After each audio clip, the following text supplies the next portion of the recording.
Once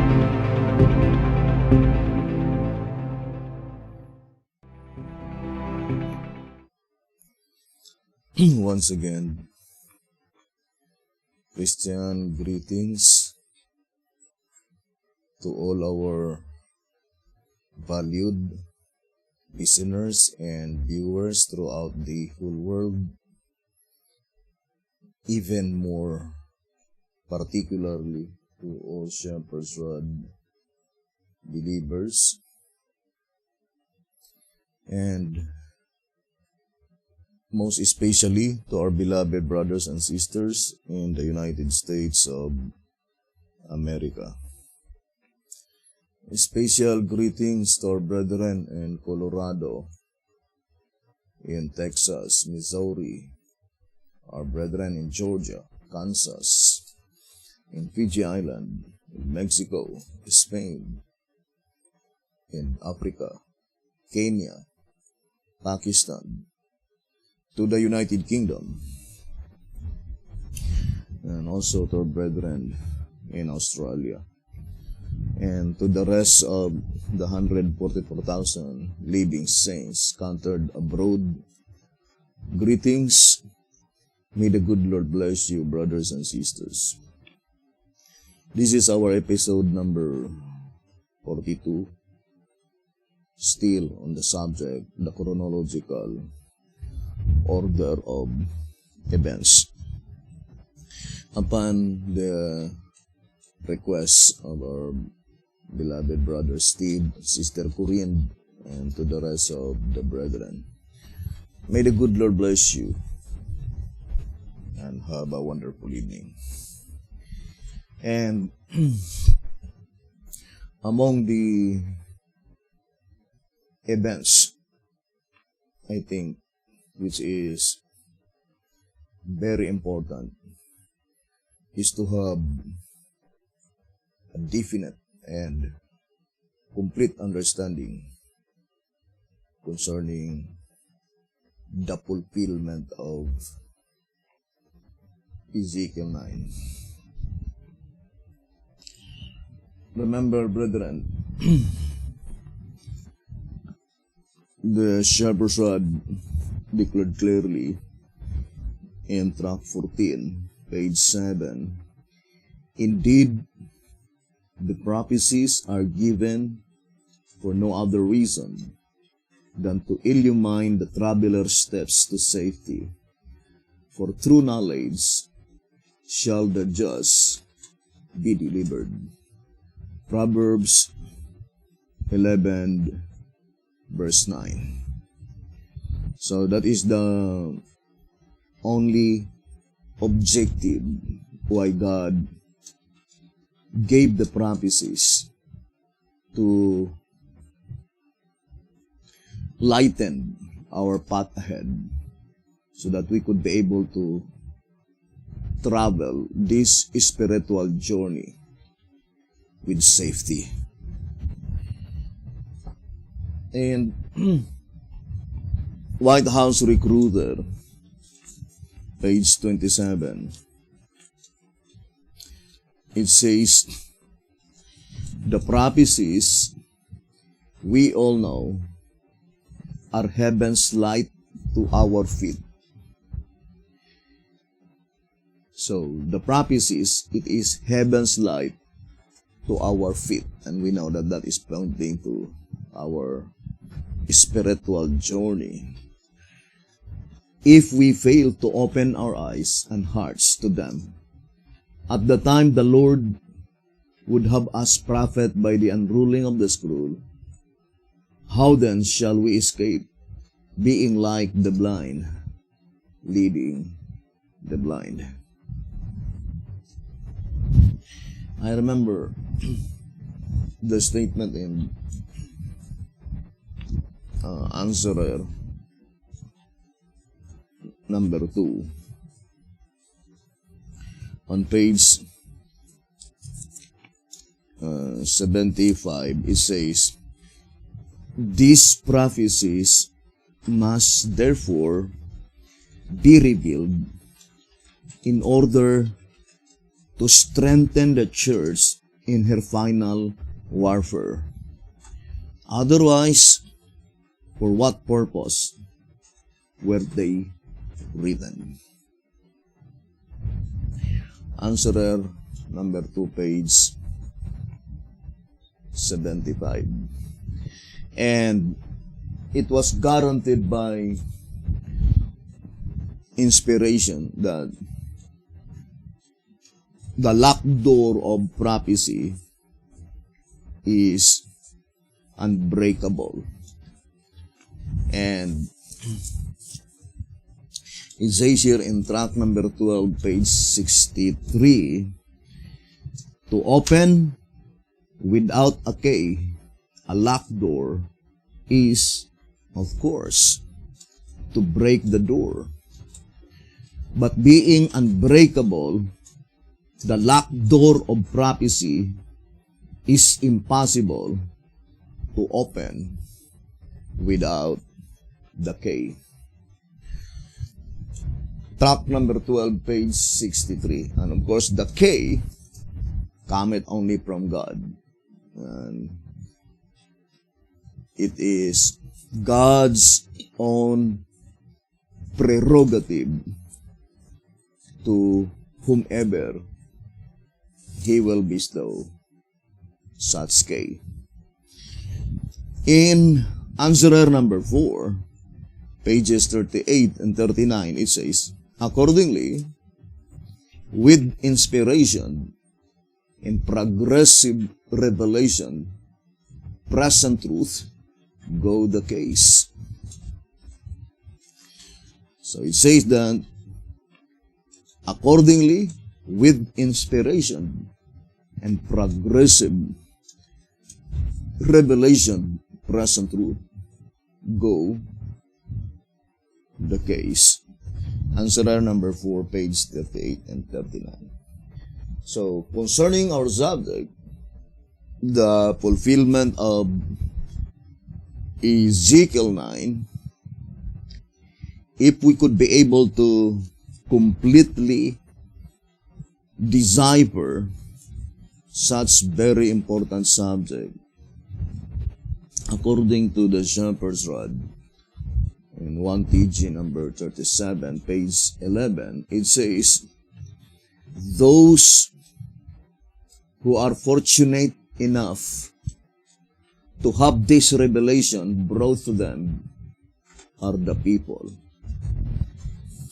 There is no other safe conclusion if God causes the prophecies to be written, sealed, and then unsealed at His will and at the time appointed. 1 TG number 37 on page 11. And I would like to begin the fulfillment of Ezekiel 9 recorded on the chart written by B.T. Hopper, the 12 figurative months.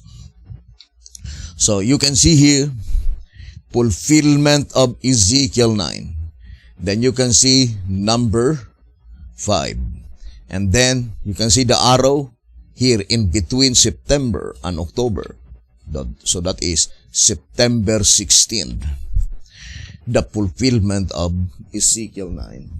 The expiration of the 5 symbolical months. So that is the first one that we need to consider, the fulfillment of Ezekiel 9, which is the expiration of the 5 symbolical months. Now, concerning time prophecy, brothers and sisters, there is always a clue bestowed by God unto His people. Otherwise, without a clue, it utters the impossibility to comprehend such subject. Now, the given clue in the subject, the 12 figurative months, is the first 6 months. So let us read track number 5 on page 74. It says here, so I would like to read these 2 paragraphs in track number 5 on page 74. The fact too that the trumpets are figurative is another evidence that these 5 months are figurative time. So the 5 months mentioned in Revelation chapter 9 verses 5 and 6 is figurative time. But why should this period in which the locust, the Christians, have power to torment men be limited to 5 months? It will be noted that the 144,000 are called the first fruits, denoting that they are sealed at the beginning of the harvest, the commencement of the time to separate the tares from the wheat. To the parable of the harvest, then, we must go for the full explanation of the 5 months period. So, at this time, hoping that God would help us, that we could arrive to the full explanation of the 5 months period, or the 5 symbolical months. Then it says, in track number 3, the harvest, the time from the baptism of Christ to the close of provision, is shown to be illustrated by 12 figurative months. 6 from Christ's baptism to his crucifixion. 5 from the crucifixion to the ingathering of the first fruits, the 144,000, Revelation 14, verse 4.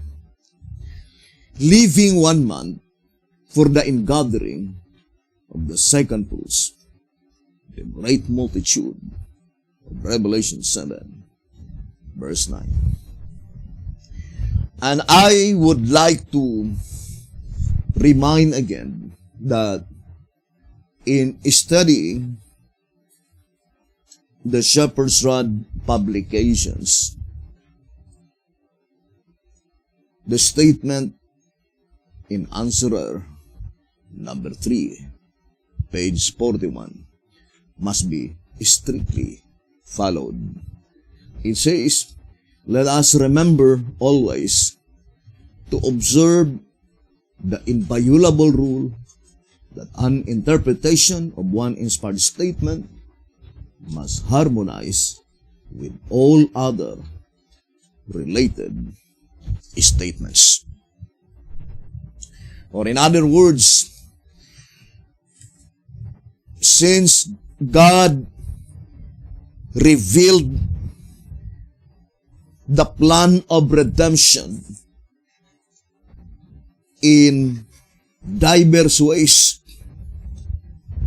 according to 1SR Pocket Edition, page 37, that the Bible reveals its tremendous truths in diverse ways, in numerics, in symbols, and figures, in parables, and allegories, in dreams, and visions, in times and providences. So to get the full beam of light, it must be that whatever explanation or interpretation, it must harmonize in these diverse ways that had been employed by God. The subject by numerics should harmonize to the symbolical prophecy, should harmonize to the figurative prophecy, to the parabolical prophecy, to the allegorical prophecy, to dreams and vision in times and providences. And since we are dealing, brothers and sisters, the 12 figurative months, the statement in trunk number 5, page 74, it is closely connected to the subject, the harvest, and more particularly to track number 3. And as we stated, the absolute fact that concerning the 12 figurative months divided into 3 divisions, the first 6 months, then the 5 symbolical months, and then the 1 parabolical month. In the 3 periods given, the first period is the given clue. Remember always, brothers and sisters, that as God is infallible, His works spell perfection. 1 SR 232. As God is infallible, all His works spell perfection, even to 1 jot or 1 tittle. And then the shepherd's rod says, if its contents prove 100% true, we must accept it as God's truth. 1 SR page 232. And we need to ever remember, brothers and sisters, that according to the shepherd's rod, brethren, I would like to read that statement given by the voice of inspiration in 2 SR 253. 2 SR 253. It says here, 2 SR page 253.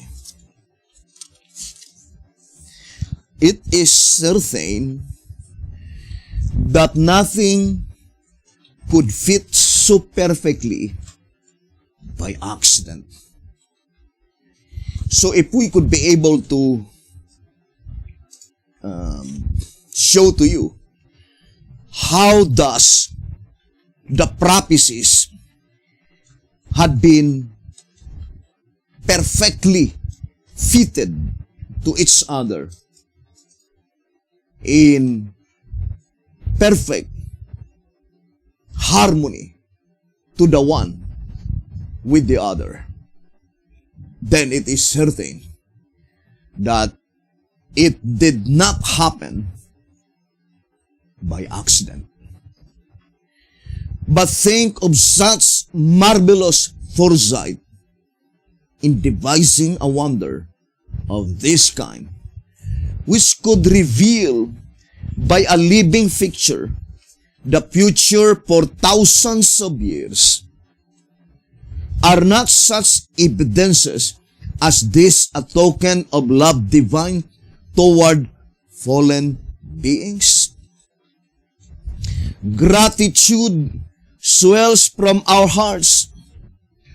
Words fail us. We can only exclaim with the psalmist, Thy word is a lamp unto my feet and a light unto my path. I have sworn, and I will perform it, that I will keep thy righteous judgments. Psalms 119, verse 105 and 106. And we need to always remember that according to track number 3 on page 65, it says, so it must be with the spiritual harvest, which otherwise could not be illustrated by the literal. Do not regard lightly the wisdom of God. His illustrations are perfect. So when God will employ illustrations, brothers and sisters, it is certain that such illustrations are perfect because God is a perfect God. Now, since we are dealing numbers, brothers and sisters, then we need now to go back to the given clue. The first 6 figurative months. That is the given clue. Let's go back again to the reading on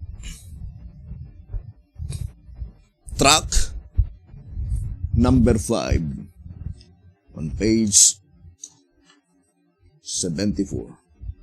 It says, in track number 3, the harvest, the time from the baptism of Christ to the close of provision is shown to be illustrated by 12 figurative months. 6 from Christ's baptism to his crucifixion. So this is the given clue. Why? Because there is a definite date when Jesus Christ was baptized and when Jesus Christ was crucified, by which the shepherd's rod declared clearly that from Christ's baptism to his crucifixion, that is the first 6 figurative months. In track number 3, since the admonition says, see track number 3. In track number 3, page 57, it says, the fact having been established, see illustration on page 55. So, this is the illustration on page 55. The chart concerning the 12 figurative months. So let's see the statement. The fact having been established, see illustration on page 55. The 3.5 years of Christ's ministry terminated on the 16th day of the first month. Then counting 3.5 years, follow the illustration on page 55. We find that his baptism took place on the 16th day of the 7th month, which was in the week of Tabernacles, and the celebration, which was the end of the agricultural year, the close of the harvest. Leviticus 23, verse 39. And to be even more specific, I would like to read the Great Controversy on page 326 and 327. And it says, and he shall confirm the covenant with many for 1 week. And we know that 1 week here, which consists of 7 days, is the last 7 years of the 70 weeks, which is equivalent to the 490 years. So the last remaining 1 week in the actual fulfillment of the prophecy, that is the remaining 7 years of the 490 years. Let's read again the statement. It says, and he shall confirm the covenant with many for 1 week. The week here brought of you is the last one of the 70.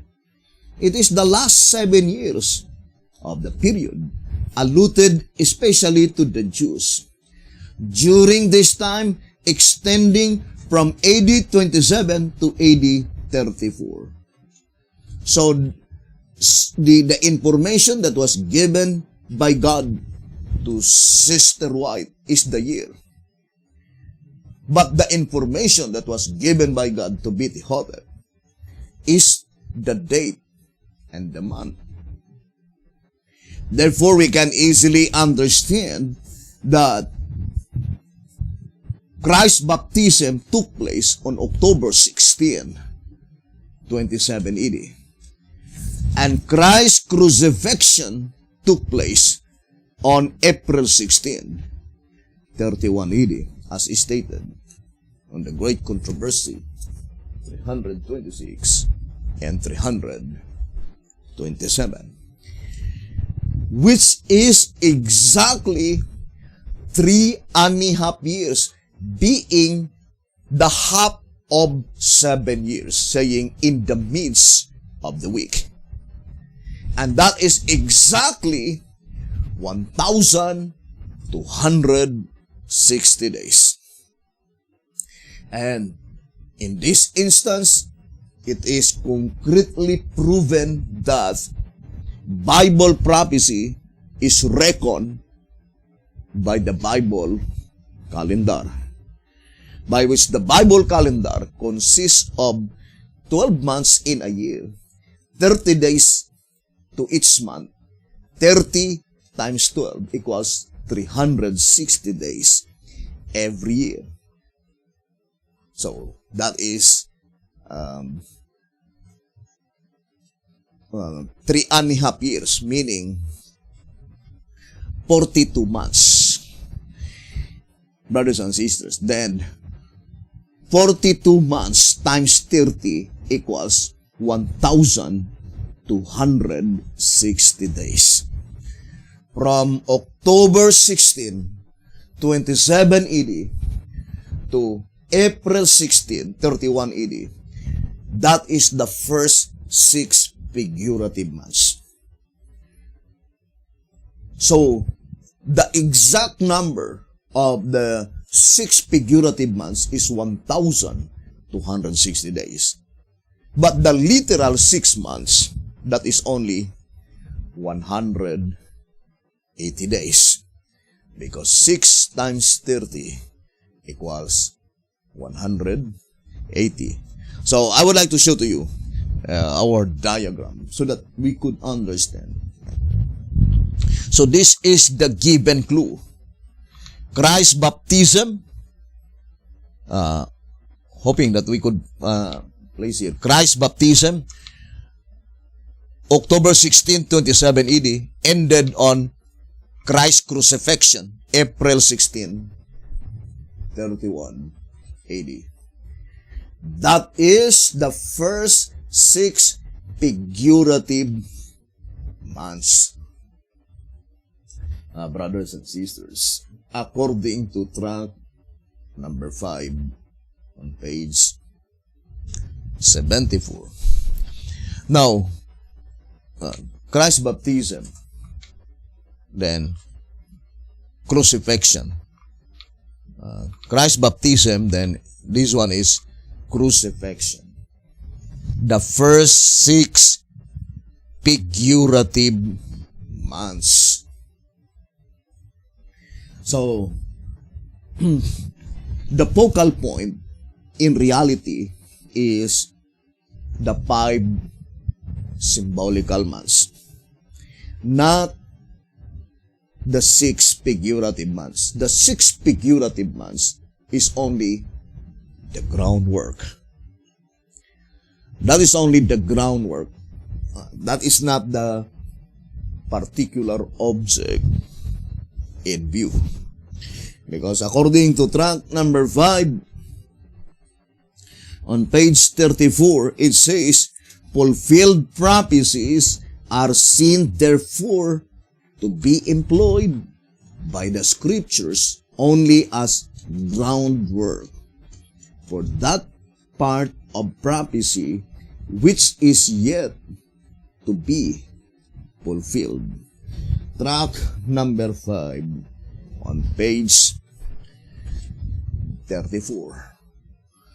So, the groundwork must be the 6 figurative months. The groundwork is the given clue in order for us to understand the 5 figurative months.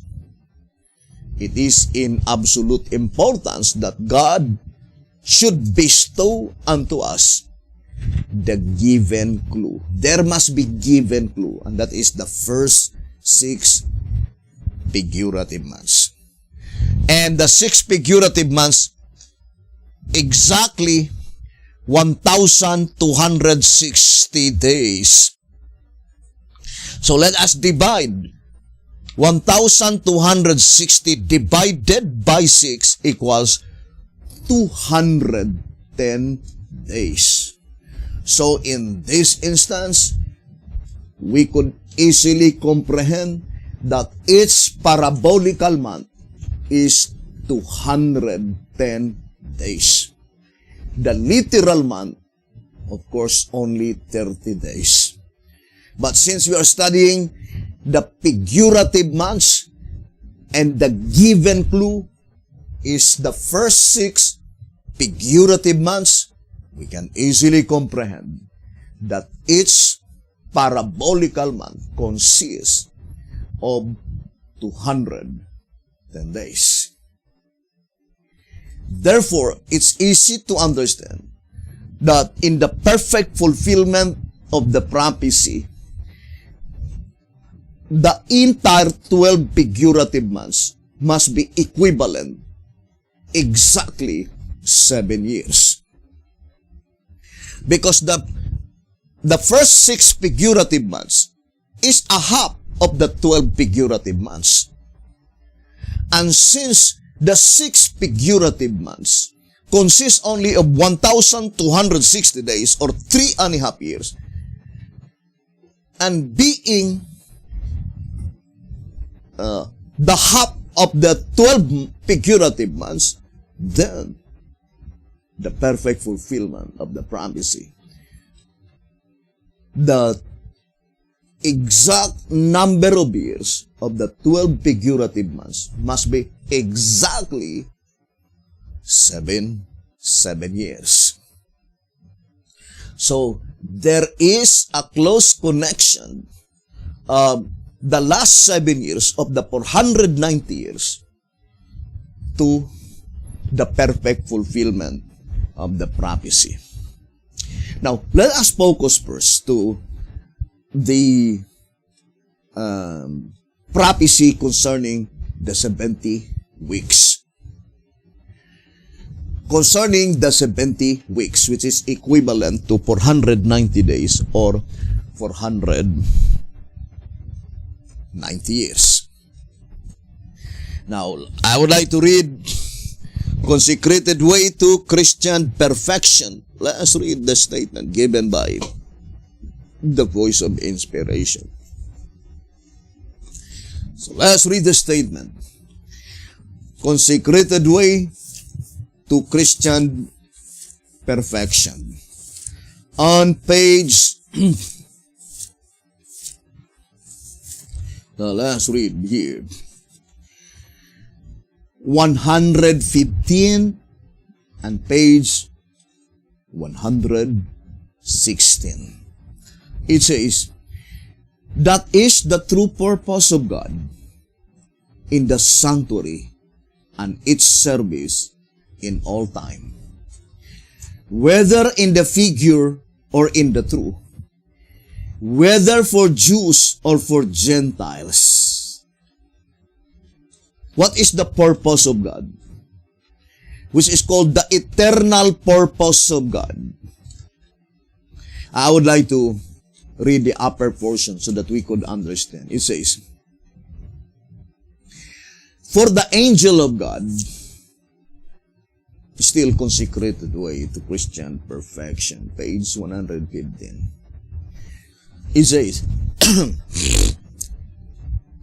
for the angel of God, entailing to Daniel the truth concerning the 2,300 days, tells also the great object of the Lord in this time, as it relates to both the Jews and the Gentiles. It says, the 70 weeks or 490 years of the limitation upon the Jews and Jerusalem is definitely declared to be to finish the transgression. Second, to make an end of sins. Third, to make reconciliation for iniquity. Fourth, to bring everlasting righteousness. Fifth, to seal up the vision. Sixth, to seal up the prophecy. Seventh, to anoint the most holy. These are the eternal purpose of God in His church. Now, thus this eternal purpose of God had been fulfilled to the Jewish church on the first advent of Jesus Christ. So let's read the continuation. It says, that is the true purpose of God in the sanctuary and its service in all time, whether in the figure or in the truth, whether for Jews or for Gentiles, whether on earth or in heaven. 70 weeks or 490 years was the limitation set for the Jews to have this accomplished for and in themselves, to accomplish this to that people of all people. Christ Himself came in person to show to them the way and to lead them in this way. But they would not have it.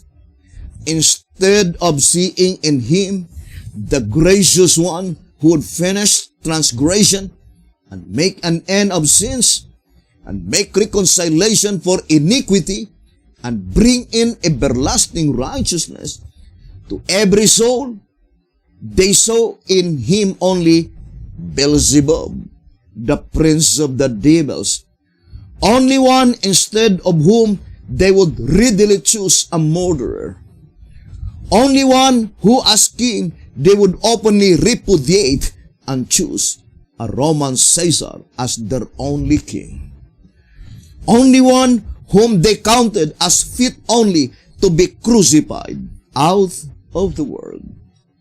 For such a people as that, and in such a people as that, could He finish transgression, and make an end of sins, and make reconciliation for iniquity, and bring in everlasting righteousness.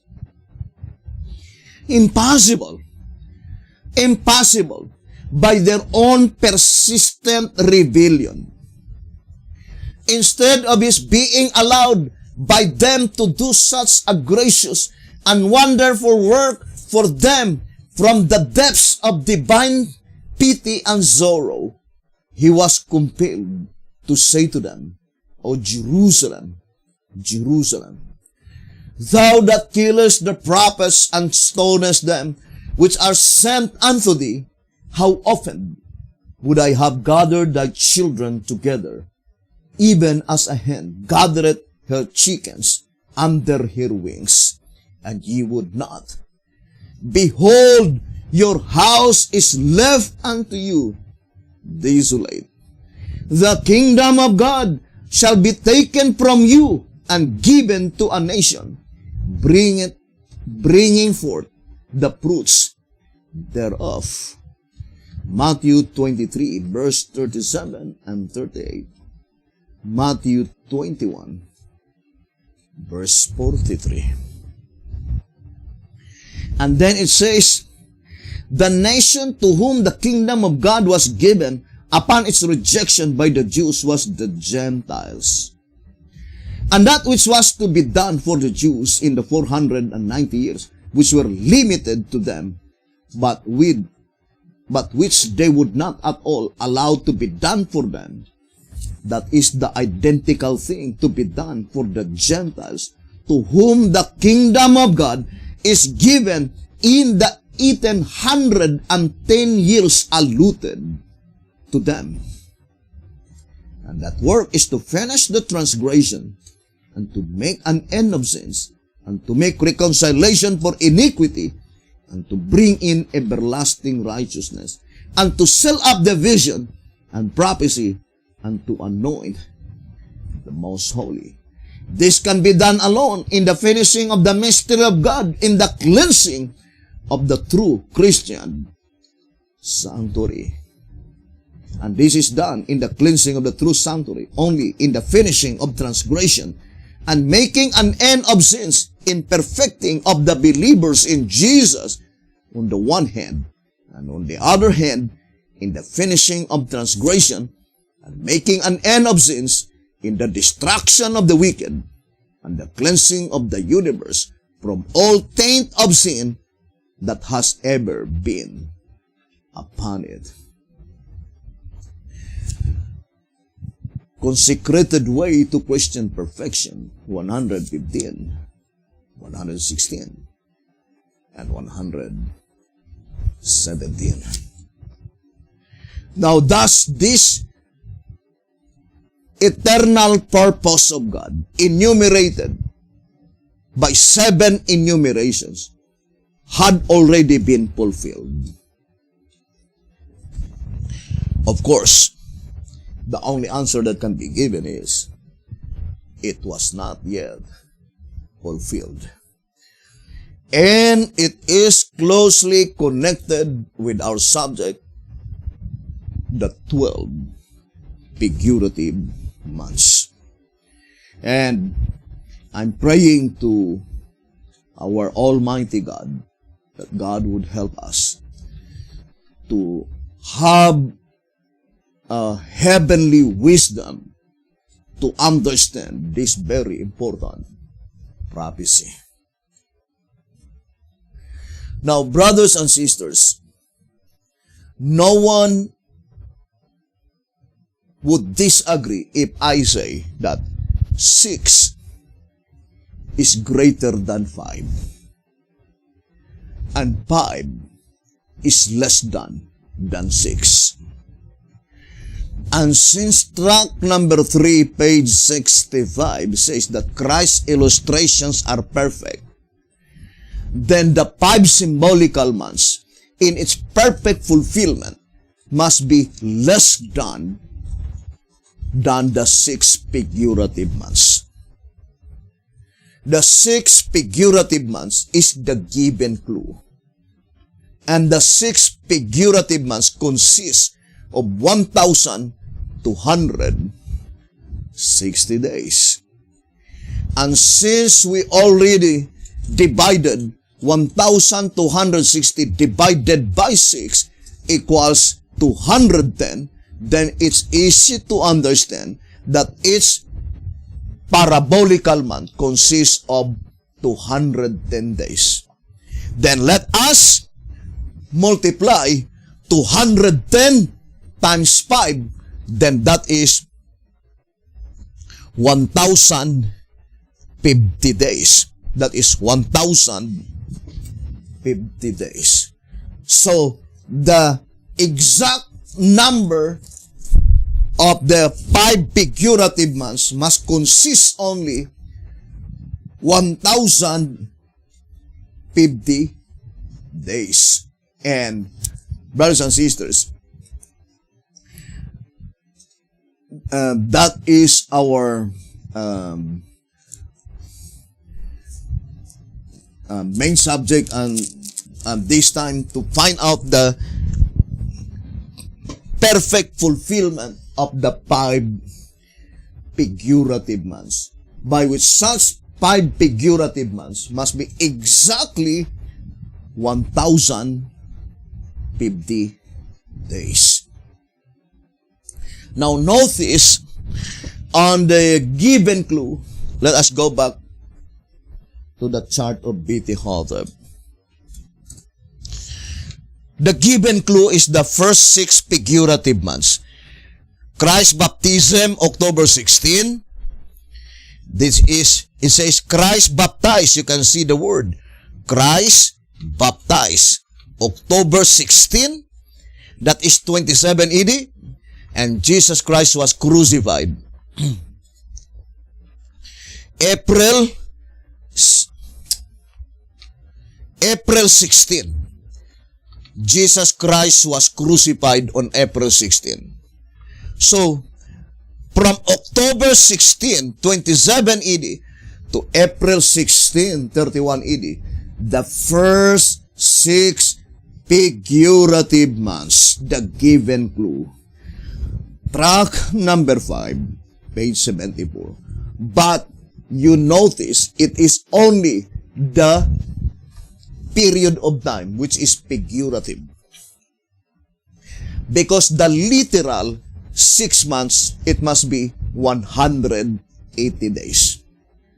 But that period of time consists of 1,260 days. Therefore, that is figurative, not literal 6 months. But only the period of time which is figurative, because the month is literal. Literal October 16, Jesus Christ was baptized on literal October 16, and Jesus Christ was crucified on literal April 16.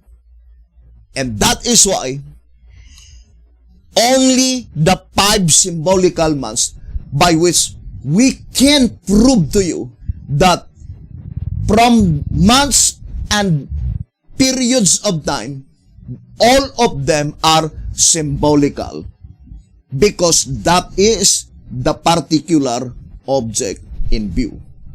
But one of the given clue is the date. It must be 16:16, and also the day, because Jesus Christ was baptized on Friday, and Jesus Christ was crucified on Friday. So the given clue is the date, which is 16, and the day, which is Friday. And then the period of time by which 1,260 days divided by 6 equals 210 days. It is easy to understand that each of the parabolical month consists of 210 days each. So, we just multiply 210 days times 5 equals 1,050 days, or 1050 days, 1,050 days. The exact number of days concerning the fulfillment of the 5 symbolical months. Now, who are they the particular object in view in the 5 symbolical months. It is the saints that will no longer to taste death. Those saints that will be made invulnerable to death. The 144,000 living saints, you and I, brothers and sisters. Now let us go back again on track number 5 on page 74. So let us read again the statement. In track number 3, it says, the harvest, the time from the baptism of Christ to the close of provision, is shown to be illustrated by 12 figurative months. 6 from Christ's baptism to his crucifixion.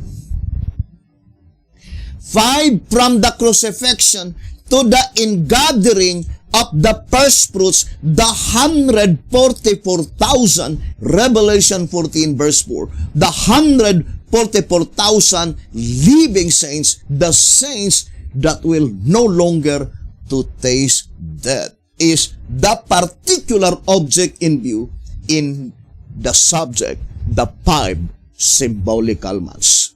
Now, I would like to read first track number 5 on page 26. Track number 5, page 26. Symbolical or literal, which? Only when this question is rightly answered will we have the key, the correct interpretation to unlock this great symbolical treasure house of truth. And on page 41, on track number 5, it says, for if every term is not symbolical, how shall we differentiate those which are from those which are not? And how shall we know by which to define the truth? So, since we are studying symbolical prophecy, it must be that every term must be symbolical.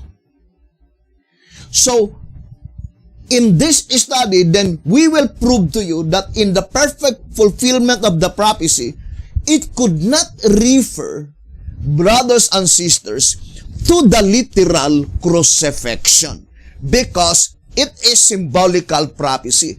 And if you will apply it to the literal crucifixion on April 16, 31 AD, and up to this present time, the 144,000 were not yet completely sealed, brothers and sisters.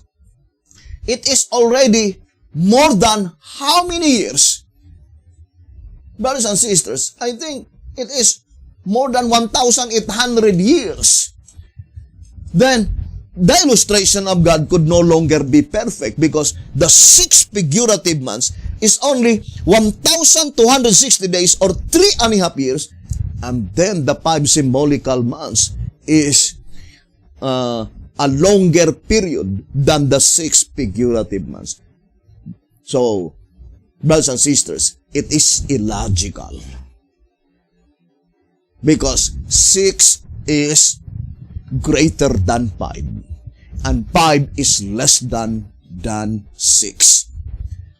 And that's why I would like to read this reading in 1 SR 244. It says, brothers and sisters, 1 SR 244, it is wonderful to note the inspiration of the scriptures. Perfect they are when their appointed time is come. 1 SR 244. That is wonderful to note, the inspiration of the scriptures, because when the appointed time is come, that is the only time by which you can apply the statement perfectly because Christ's illustration is perfect. Because God is a perfect God. His works spell perfection. Now, brothers and sisters, I would like to read to you this reading and 2TG number 14 on page 15. 2TG number 14, page 15. It says, thus it is that chapters 8 and 9 brings us to the close of provision. Then it says, chapters 10 and chapter 11, that is Revelation. Revelation chapter 10 and Revelation chapter 11 consequently sandwiched in chapters 8 and 9. Of course, the word sandwich meaning it must be between chapter 8 and chapter 9. Now, I would like to illustrate Revelation chapter 8. And of course, that is the last verse. Revelation chapter 8, verse 13. And Revelation chapter 9, verse 1. So, Revelation chapter 10 and Revelation chapter 11 is sandwiched, brothers and sisters, with Revelation 8 verse 13 and Revelation 9 verse 1. According to our reading in 2TG 14, page 15. Now, let us focus to Revelation chapter 11. In connection with our subject, the 12 figurative months. To find out the crucifixion, which is not literal. It must be symbolical or figurative crucifixion of Jesus Christ. Now let us read 2TG.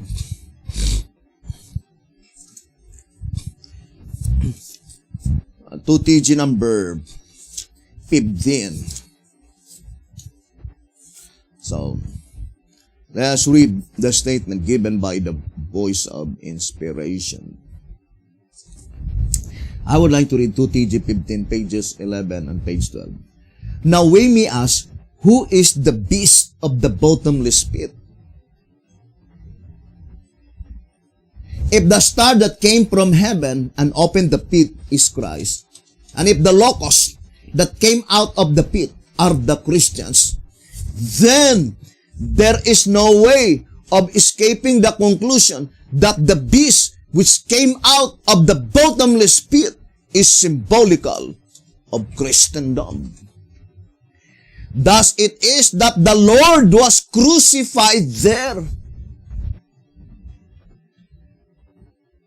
So, where does the Lord was crucified, brothers and sisters? It is in Christendom. According to the voice of inspiration. So here it says, now that the city is spiritually called Egypt. So, it is spiritually called Egypt. Let us read Revelation chapter 11.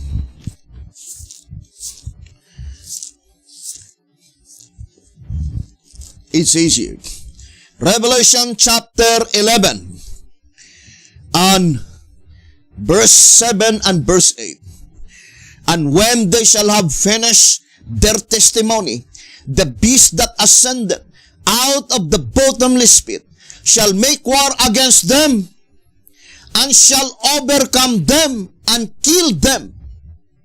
and their dead bodies shall lie in the street of the great city, which is spiritually is called Sodom and Egypt, where also our Lord was crucified. Revelation 11, verse 7 and verse 8.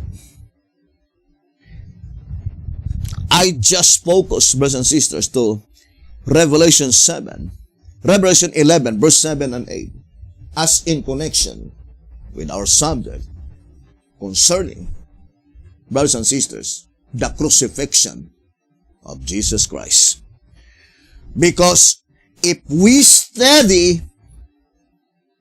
the trumpet study according to our reading, in track number 5, page 41, every term must be symbolical. The literal term, which was already fulfilled, was employed by the scriptures only as groundwork for that prophecy which is yet to be fulfilled. Track number 5 on page 34. So, that would be easy to understand, brothers and sisters. Now, I would like to show to you.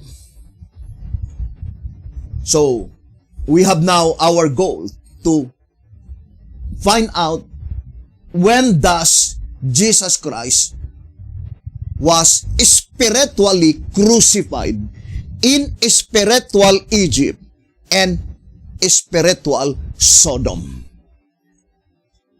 According to the Bible, Revelation 11, verse 7 and 8. I would like to read to you in track number 14. In track number 14, on page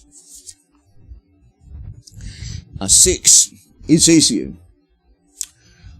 the third clue is that the one power, being called Assyria, has a hereditary title, which reveals that it is the modern counterpart of the once widespread empire of ancient Assyria, even as modern Babylon of Revelation 17, verse 5, is the modern counterpart of ancient Babylon.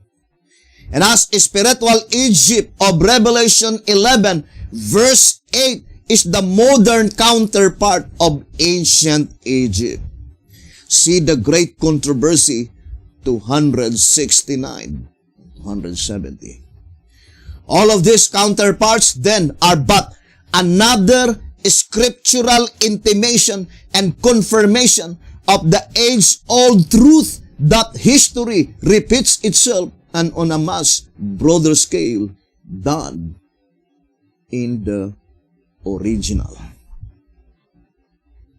So, that is very plain. Track number 14, page 6.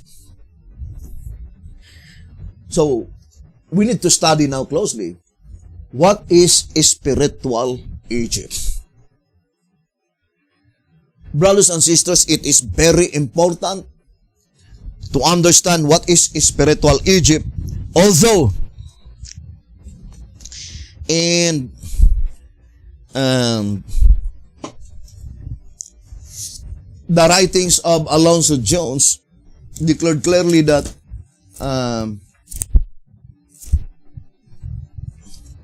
I would like to read this statement so that we could understand, brothers and sisters. It says here,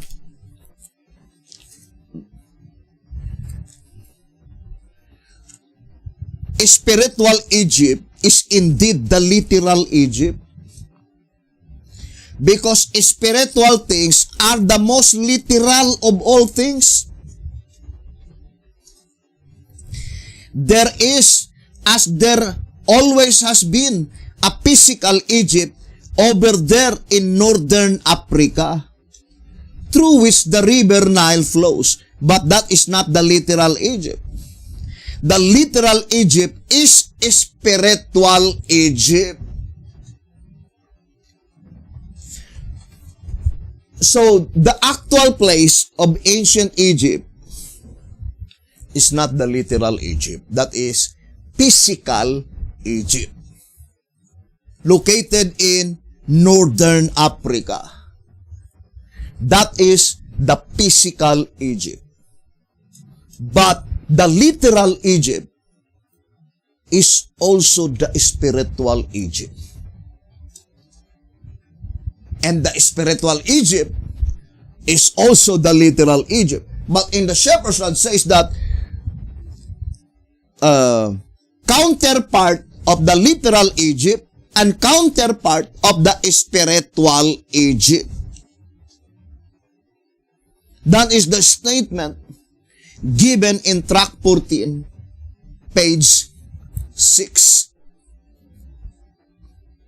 And this subject, the 5 figurative months, is very important, my dear brothers and sisters, because when we will be talking about Egypt, it is directly pointing to the 144,000 living saints. In the Shepherd's Rod, it says, let's read 1 SR. 101, it says, it has been made clear that Israel after the flesh is a photograph of Israel by the promise. In the Exodus movement, all the tribes went out of Egypt. If this is a photograph of Israel by the promise, then all the 12 tribes must come out now as well. But that statement now is pointing to the fulfillment of the prophecy, because B.T. Hotep says that the perfect fulfillment, 2SR 275, it says the 430 years of Ezekiel should terminate in 1929 or 1930, but the perfect fulfillment of the prophetic period of Abraham in its antitype is yet in the future, going out of Egypt. Still in the future, going out of Egypt. Here in 1SR page 64, it says, this experience of the Israelites in departing from Egypt, not physical Egypt, it is to depart spiritual Egypt, then to depart the literal Egypt. To repeat again, not physical Egypt, because the physical Egypt, that is the actual place located in Northern Africa. And that is the reason why in the 10 Commandments, the preamble in Exodus 20 verse 1 and 2, it points out concerning Egypt, by which the voice of inspiration made it so plain that God's people could not observe, could not obey the commandments of God while they were still in Egypt. That is very plain in Patriarchs and Prophets. I would like to read to you. Patriarchs and Prophets. Here in let me read to you the statement. Patriarchs and Prophets on page 757. In the command for Israel's release, the Lord said to Pharaoh, Israel is my son, even my firstborn. Let my son go, that he may serve me. Exodus 4 verse 22 and 23.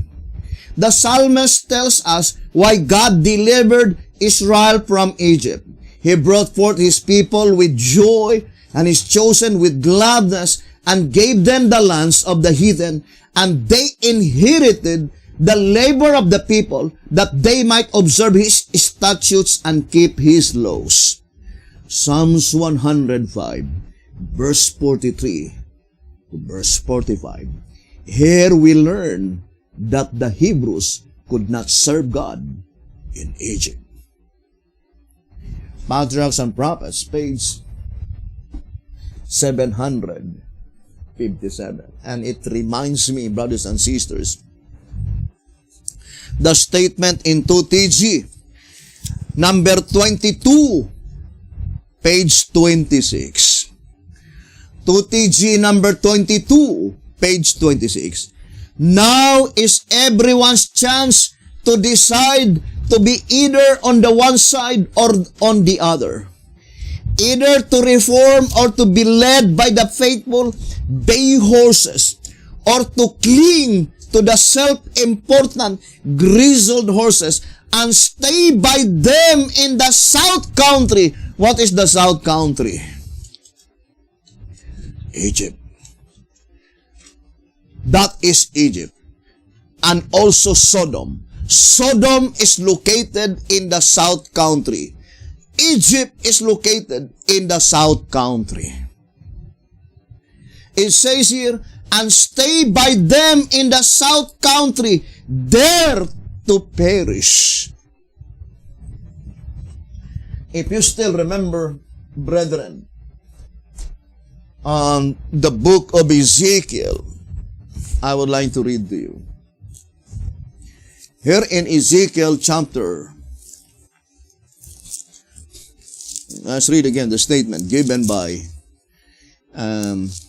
the voice of inspiration. Ezekiel chapter 40. Verse 1 and verse 2. It says, in the 25th year of our captivity. And to repeat again, this 25 years is very significant. In the 25th year of our captivity, in the beginning of the year, and in the 10th day of the month, in the 14th year after that, the city was smitten. In the self-same day, the hand of the Lord was upon me and brought me thither. In the visions of God, brought me into the land of Israel, and set me upon a very high mountain, by which was a frame of a city on the south. Ezekiel 40, verse 1 and verse 2. And still closely connected to our subject, brothers and sisters. And you can see how all the prophecies are joined together as one in perfect harmony, brothers and sisters. Now, I would like to read again the statement here in 1SR page 64. It says, then we will go back to that book of Ezekiel, Ezekiel 40, verse 1 and 2. And that is in the 25th years, the 25 years from their captivity. And it says, this experience of the Israelites in departing from Egypt was written for the instruction of those who should live in the last days, before the overflowing scourge shall come upon the dwellers of the earth. The Lord calls upon all who are Israelites indeed to prepare for that event. God is calling upon all who are Israelites indeed to prepare for that event. What event? Going out of Egypt, pointing to the 144,000 living saints. brothers and sisters. And that is spiritual Egypt, and that is the literal Egypt. Let me read to you another passage in the writings of Alonso Jones. And let me see if I could find that statement. By which in this reading, God's servant is mentioning, brothers and sisters, concerning the third angel's message. The third angel's message. So, let's read the statement.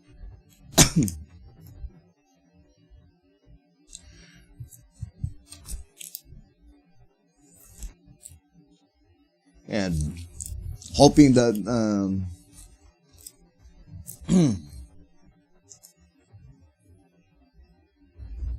I would like to first read this reading. It says,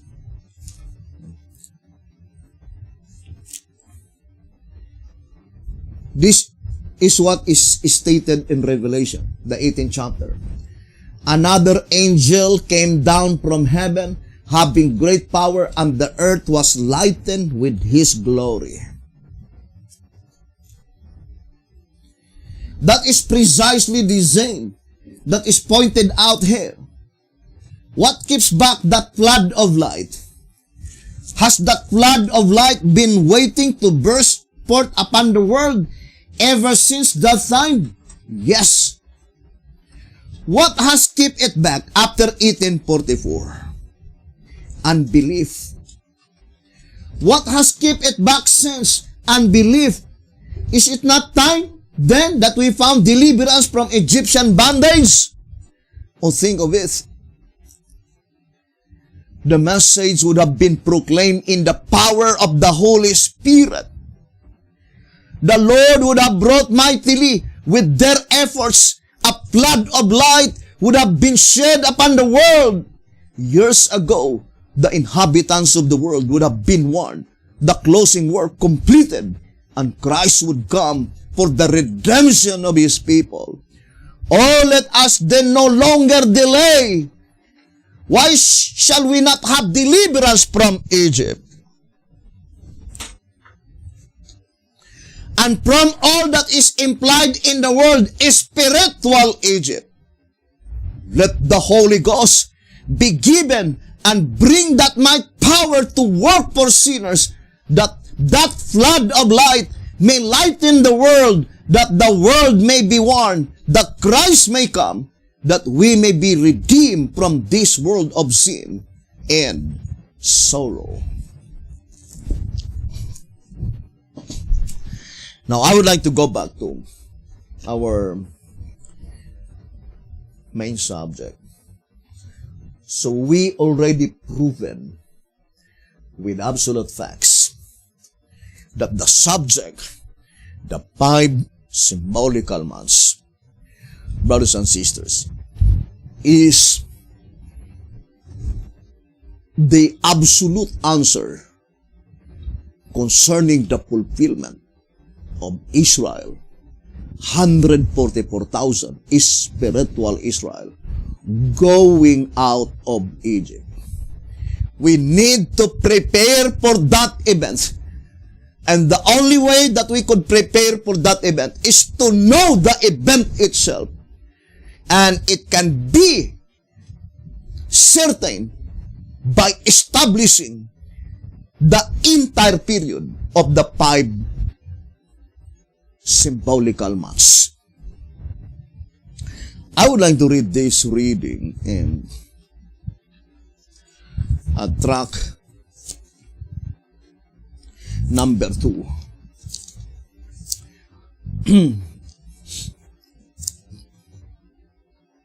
Let's read the statement here, brothers and sisters.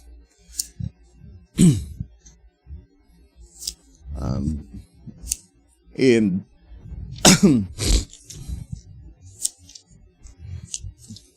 track number 2. Let me see if I could find that statement. By which the voice of inspiration is warning us.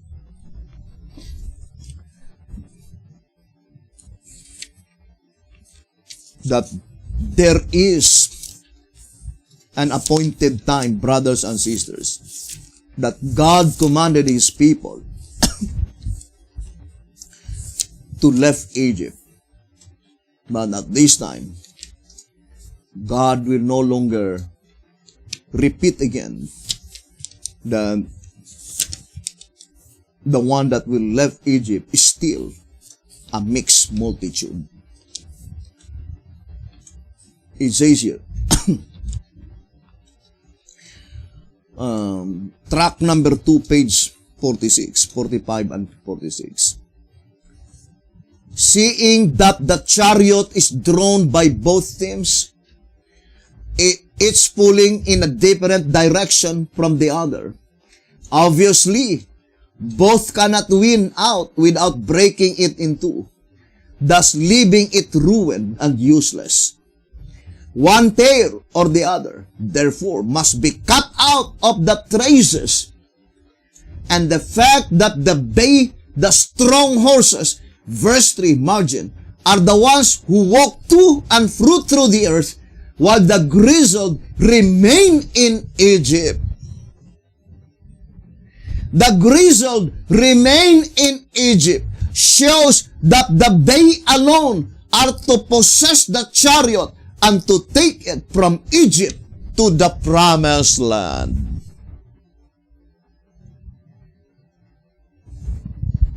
The first increment of the great multitude, those who are not defiled with women, according to track number 3, page 72, and also track number 9, page 56. Their destination is from Babylon to Jerusalem.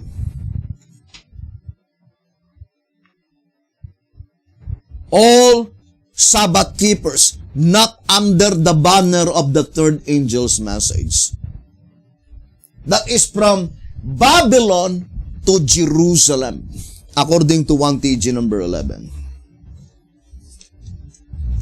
Page 3, it says, in our last Sabbath study, we learned that the prophecy of Zechariah is applicable to two peoples at two different times. First to the Jews while they were returning from Babylon to Jerusalem. You see, from Babylon to Jerusalem. And second to those who in the time of the end are to come out of all nations. Revelation 7 verse 9. Revelation 18 verse 4. We also learned that the revival and reformation which took place in Zechariah's day is a type of a revival and reformation that is to take place in our day, and that the peoples returning anciently from Babylon is a type of the peoples returning in the latter day Babylon.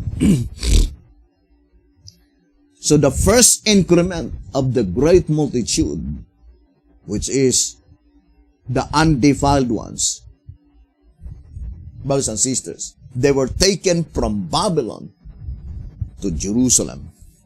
But the 144,000 spiritual Israel, it says, from Egypt to the promised land.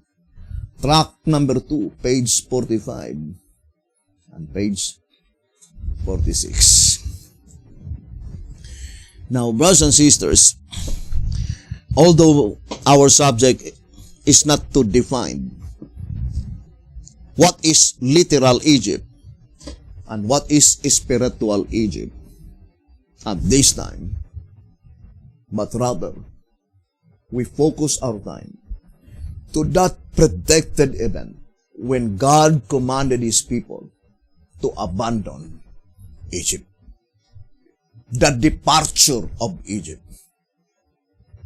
Bibles B.T. Hodder says that in His days are still future. And that event, brothers and sisters, we can establish concretely by establishing the entire period of the 5 symbolical months from crucifixion, brothers and sisters, to the ingathering of the 144,000. Now, I would like to read again here in track number 5, on page 74, it says, 5 from the crucifixion to the ingathering of the first fruits, the 144,000, Revelation 14 verse 4. It did not say 5 from the crucifixion to the time when the 144,000 is gathered. No.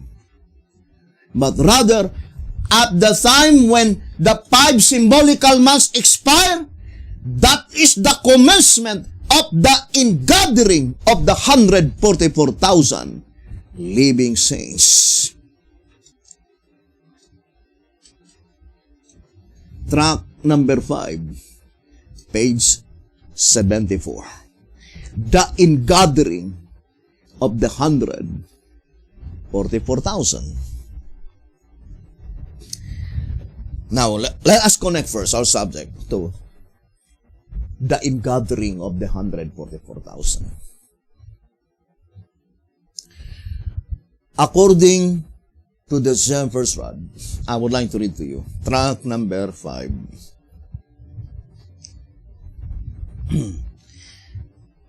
Track number 5, page.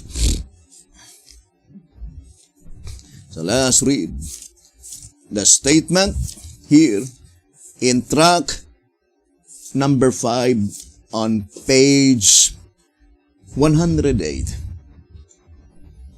So track number 5, page 108.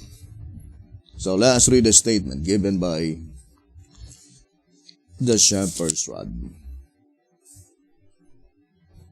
So it says here,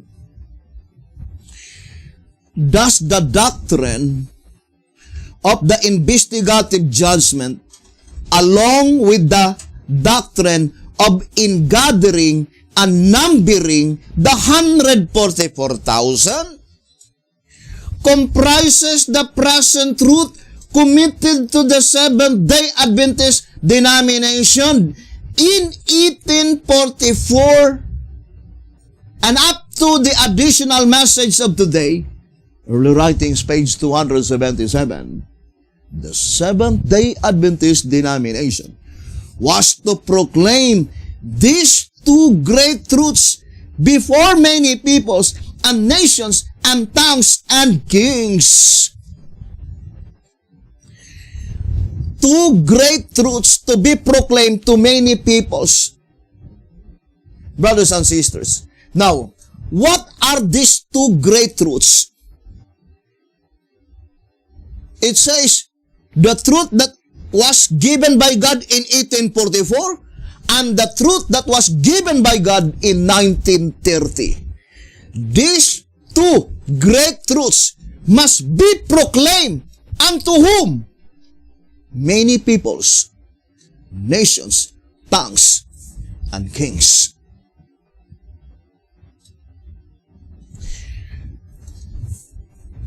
Now, brothers and sisters, I would like to read first.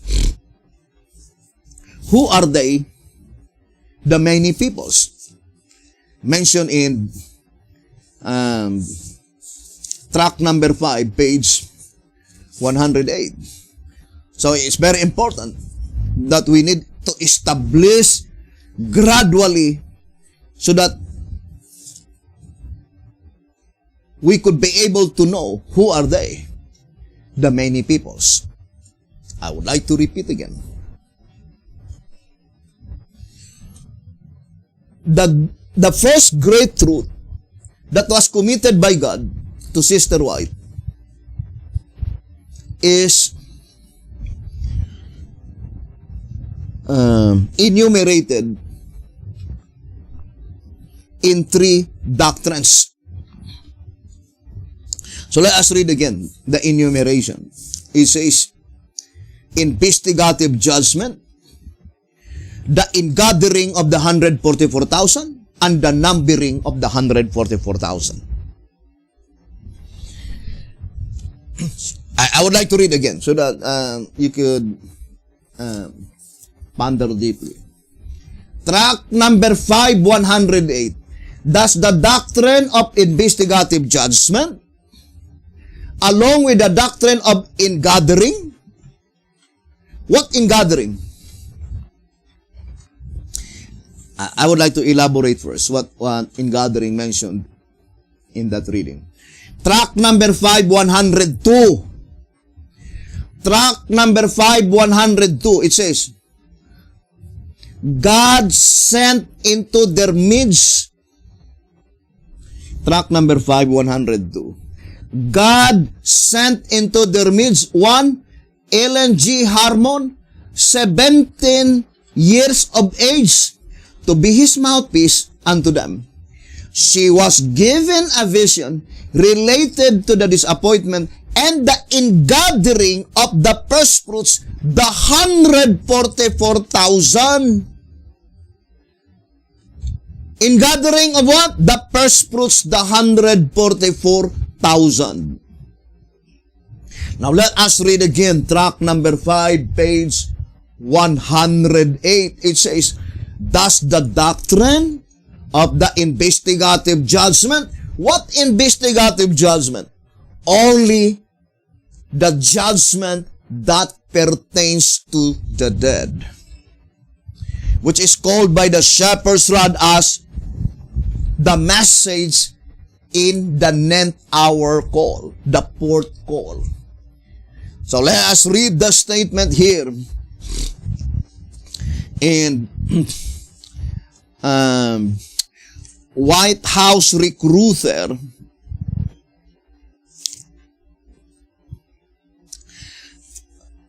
on page 21, it says,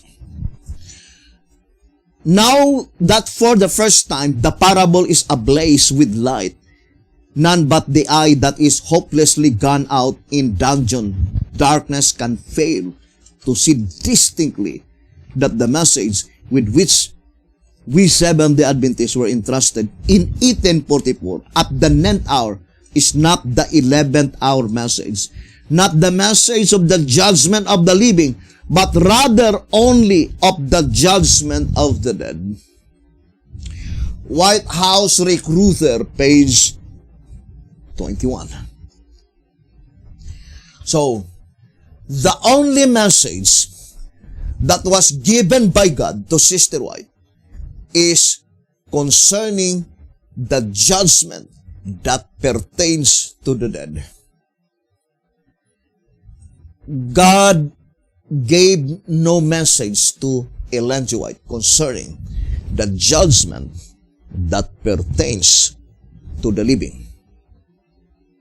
So the message of the 9th hour group, brothers and sisters,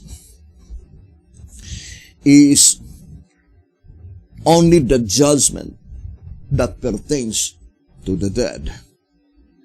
Now let's read again here in tract number 5 on page 108. It says, thus the doctrine of the investigative judgment, along with the doctrine of ingathering of what?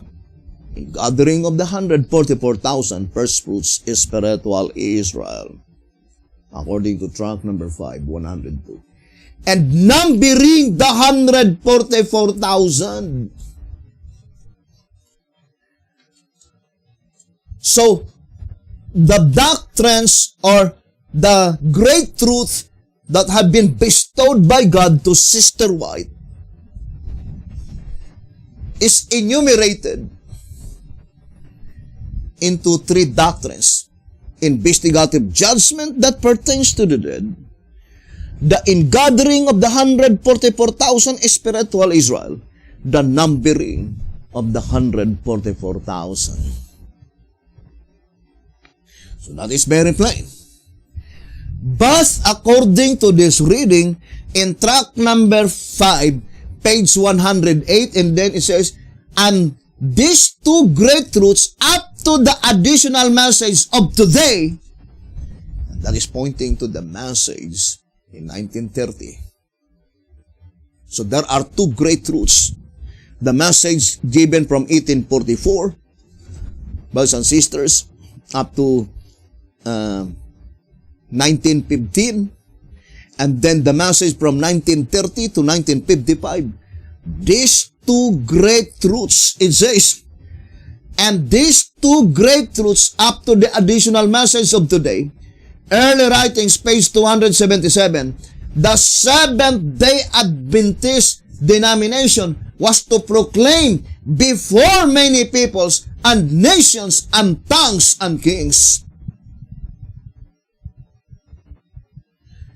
If they accept the message, but they did not accept the message, right? And B.T. Hotep says, at the expiration of that one year given to the Seventh-day Adventist Church, either to accept or reject the message, but when that time was expired in 1931, according to one symbolic code, God rejected them as His servants. But our subject is pointing to that statement that these two great truths must be proclaimed before many peoples, nations, and tongues and kings. Who are they, the many peoples here? Many nations, many tongues, and many kings. Now let us read tract number 5. The statement given by the Shepherd's Rod, 105. It says, the trumpet symbolism has now brought us up to the time of the ingathering of the first fruits, the 144,000. So, that is very plain. It says, the trumpet symbolism, brothers and sisters, has now brought us up to the time of the ingathering of the first fruits, the 144,000. First fruits predicate second fruits. For it is necessarily true that there can be no first where there is no second.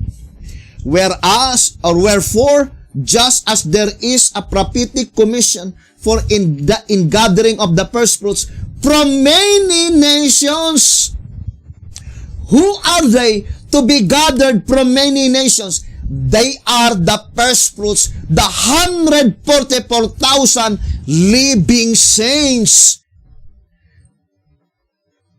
So, the two great truths that was bestowed by God from 1844 to 1915, 1930 to 1955, it must be proclaimed to many nations. And who are they, the many nations? The 144,000 living saints. Because the present truth under the seventh seal, it will be proclaimed by the 144,000 living saints to the great multitude. Or in other words, brothers and sisters, the entire message of Sister White and the entire message of B.T. Hotep must be completely unfolded, and this unfoldment of these two great messages, two great truths, it must be proclaimed to the 144,000 living saints prior to the proclamation to all nations, brothers and sisters, to the second fruits, the great multitude, which no man could number. Now, before we will go to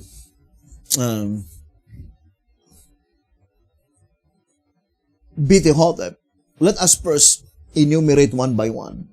What is the message? The first great truth, investigative judgment that pertains to the dead, the ingathering of the 144,000 spiritual Israel, the numbering of the 144,000 living saints. Now, I would like to read 1 TG 42. 1TG number 42 on page 4. It says, let us read the statement, brothers and sisters.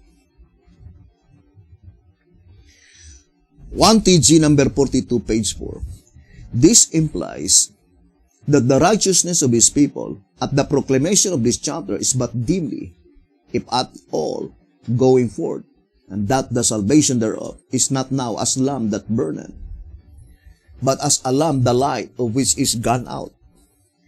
His mighty effort is nevertheless to bring forth a great change. Do not forget that statement. God's mighty effort is nevertheless to bring forth a great change. What is that great change? If you will read 1TG number 8, page 24, it says, who is to bring this revival and reformation, this great change? What is the great change? That is the final effort of the revival and reformation. And it's very important, brethren, that we study this prophecy, because I remember the Shepherd's Rod says in 1TG 41, page 29, it says, this chapter of Isaiah the prophet is indeed to bring revival and reformation such as has never taken place since the beginning of sin. God forbid that any one of us among the billions should miss this, the experience and the blessings that come through this revival and reformation, which is the great change. Now let us read again, 1TG number 8, page 24. It says, who is to bring? Who? The question is, who is to bring this revival and reformation, this great change? The answer is the branch. And according to Isaiah 11, verse 1 to 5, the branch is the Lord, the Son of David. That is Jesus Christ. Brothers and sisters, and it is connected to the vision of Ezekiel, when this earth will be visited by the majesty of the universe. And according to the Shepherd's Rod, that would be on the Day of Atonement. Now, I would like to read again the statement here in 1TG number 42, page 4. It says, this implies that the righteousness of his people at the proclamation of this chapter is but dimly, if at all, going forth, and that the salvation thereof is not now as lamp that burneth, but as a lamp the light of which is gone out. His mighty effort is nevertheless to bring forth a great change. What is the great change? The final effort of revival and reformation. And who will bring that revival and reformation? The branch, Jesus Christ. And in track number 2, I remember that statement in page 54, track number 2, page 54, it says, if Jesus were here today, if Jesus would visit today, would he recognize us? It is very important that we are that people at Christ's visitation, that Jesus Christ claimed them as his own church. If Jesus were here today, would He recognize us? Indeed, may I say, would we recognize Him? Track number 2, page 54. And of course, brothers and sisters, in that visitation of Jesus Christ, there must be a group of people, there must be a church that Jesus Christ recognized them as His. And in Christ Object Lesson, I would like to read to you, in Christ Object Lesson, on page, let's read the statement. Page 69. Christ Object Lesson on page 69. It says here, the fruit of the Spirit is love, but this love is divine love. The fruit of the Spirit is divine love, divine joy, divine peace, and it says long-suffering, gentleness, goodness, faith, meekness, temperance. Galatians 5 verse 22 and 23. This fruit can never perish, but will produce after its kind a harvest unto eternal life. When the fruit is brought forth, immediately He put it in the sickle. That is Revelation 14 verse 14 and 15. Brothers and sisters, by which the shepherd's rod plainly told us that that is the coming of Jesus Christ, that the stone is cut out of the mountain without hands, meaning only Jesus Christ can do it. And that is very plain. In track number 3, page 48 and page 49, right? Revelation 14 to 16.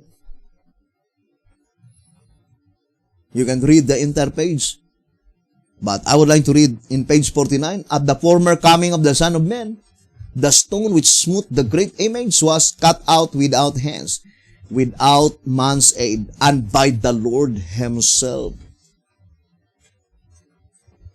Only Jesus Christ can do it without any human aid.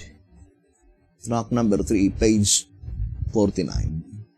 So it says here, brothers and sisters, in Christ Object Lesson, page 68 and page 69. It says, when the fruit is brought forth, immediately He put it in the sickle, because the harvest is come. You see, because the harvest is come, that is pointing to the ingathering of the first fruits, the 144,000 living saints. Christ is waiting with longing desire for the manifestation of Himself in His church. When the character of Christ shall be perfectly reproduced in His people, then He will come to claim them as His own. That is very plain. Christ Object Lesson, page 68 and 69. There must be a group of people, God church, by which in that church the character of Christ shall be perfectly reproduced. And that is the church that Christ will claim as His own church.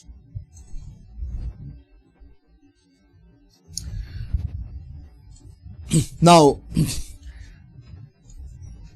I would like to read first this reading in 1TG 42, page 4. It says, the conclusion then, 1TG 42, page 4. The conclusion then is that without this additional message,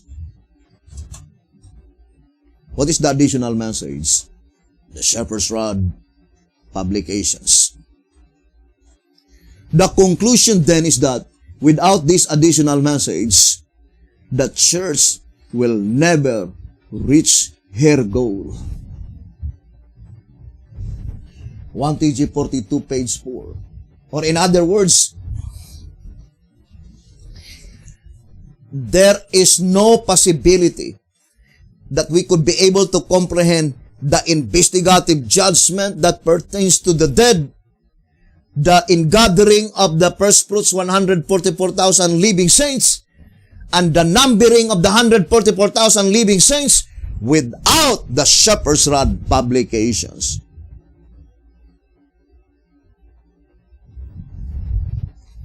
Now, I would like to read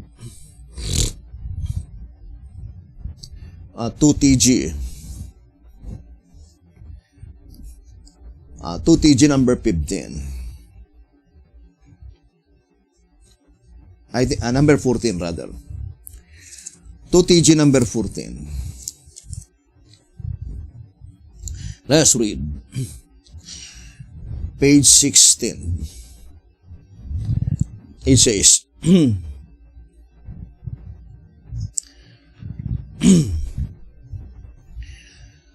this angel in the stream of time, therefore, appears at the unsealing of the book of Daniel. For it is the only book of the Bible that was ever sealed and never to be opened from the time it was written to the time of the end. The subject of chapter 10 ends with the second verse of chapter 11. The verse which brings us to the time of the measuring, numbering of the people, which obviously is the numbering of the 144,000.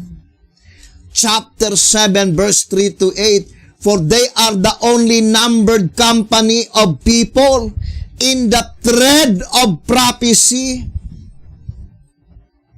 Thus it is that chapter 10, including verses 1 and 2 from chapter 11, begins at the time of the end and ends with the numbering of the 144,000.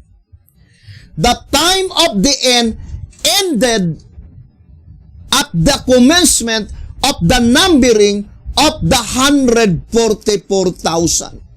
What time of the end? The time of the end that promised in the book of Daniel, by which the book of Daniel must be completely unsealed, completely understood.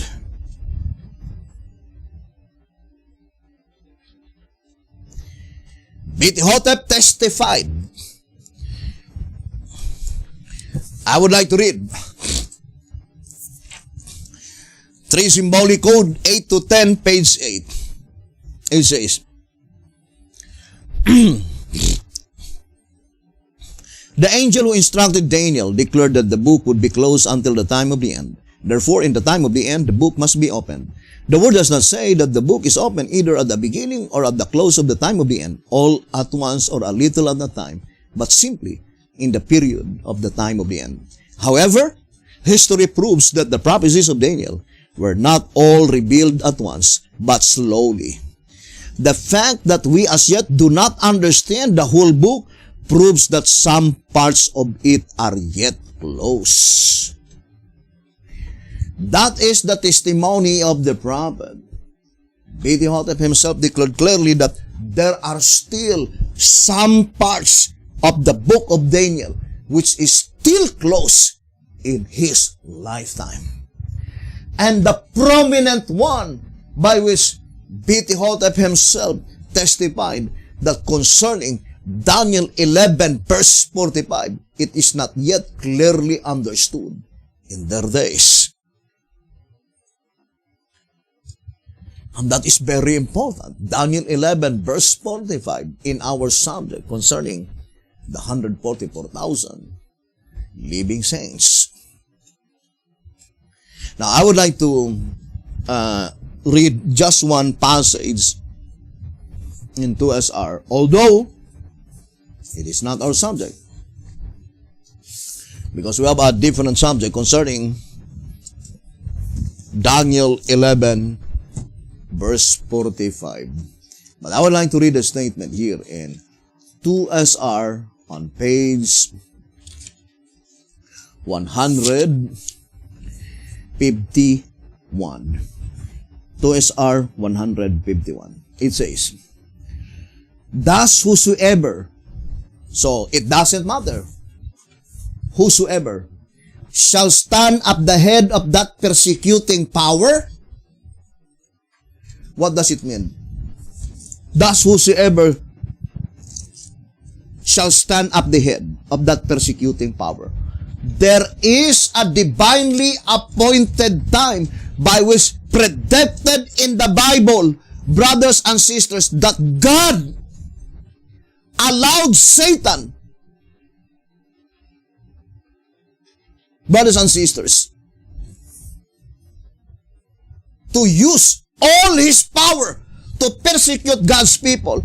And in that appointed time, it doesn't matter who will be the president of the United States of America. Prophecy must be fulfilled. Now, I would like to read 2SR 151. Thus whosoever shall stand at the head of that persecuting power, as described in this chapter and represented by the beast, is the one who shall bear the mystical number 666. Brothers and sisters, it says, the spirit of prophecy also states that the king of the north brought to view in Daniel 11:45 and the two-horned beast of Revelation 13 is the same power, and that it shall bear this mystical number 666. So the subject on Daniel 11 verse 45 is closely connected with that predicted event when the mark of the beast system will be implemented in the United States of America. And it is now clearly revealed because God would reveal the prophecy on time. And it is illogical that God would reveal it after the event. According to 1SR Pocket Edition on page 9. Now let us go back again to the reading. Do not forget our subject. The 5 figurative months from Christ's crucifixion to the ingathering of the 144,000 living saints.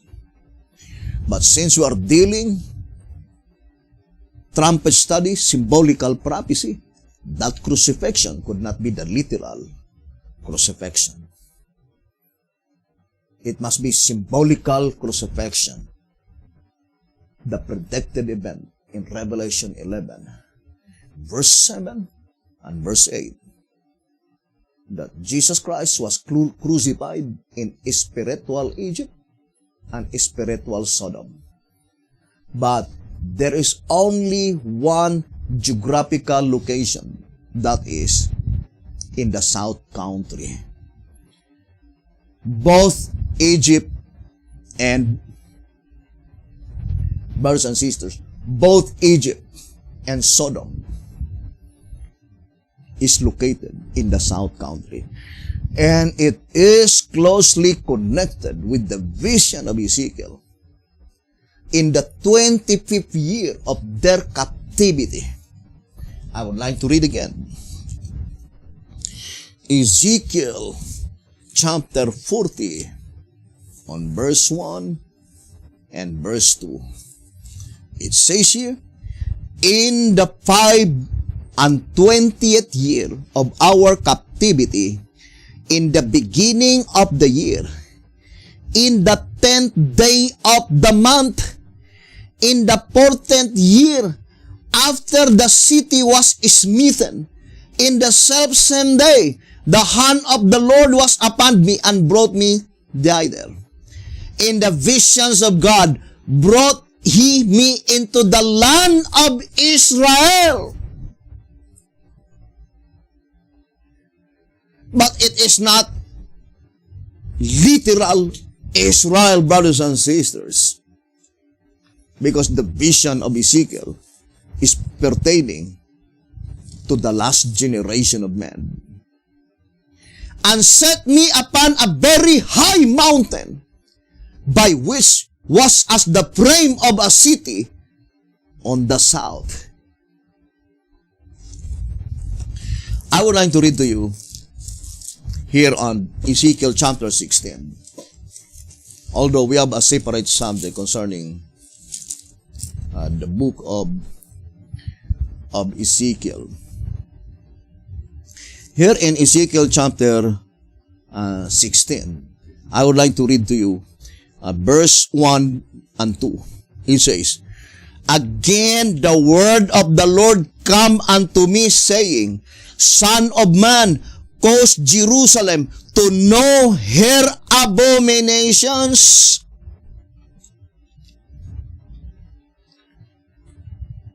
So it is closely connected to Ezekiel 9 verse 4.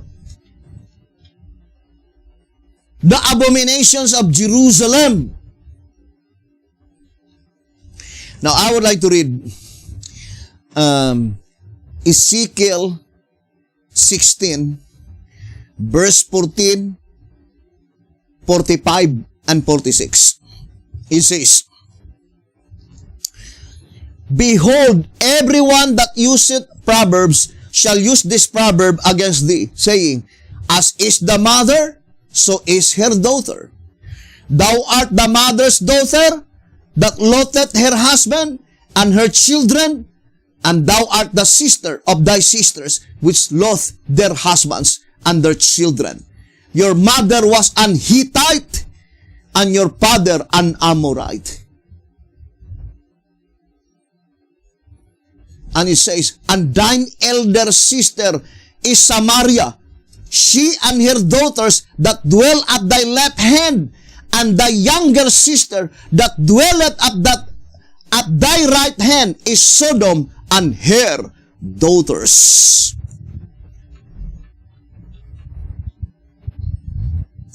So here, brothers and sisters, in the entire chapter of Ezekiel, chapter 16,